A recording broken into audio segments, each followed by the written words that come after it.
আসসালামু আলাইকুম। আজকে আপনাদের সাথে শেয়ার করব কাঁচা চনা মাখা। এখানে আমি একটা টমেটোকে আগুনে পুড়িয়ে নিচ্ছি।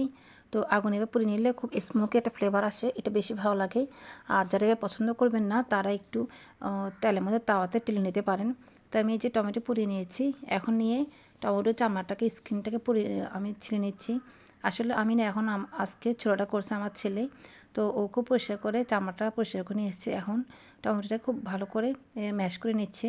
এখানে আসলে এটা পাকা টমেটো হলে সবচেয়ে বেশি ভালো হয়। একটা জুসি জুসি ভাব থাকে। আর এই টমেটোটি কাঁচা থাকার কারণে বেশি এটা রস বেরোচ্ছে না। একটু দেখে বোঝা যাচ্ছে নিশ্চয়ই।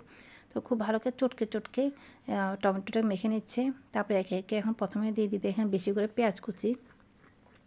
তারপর দিবেন এখানে আদা কুচি।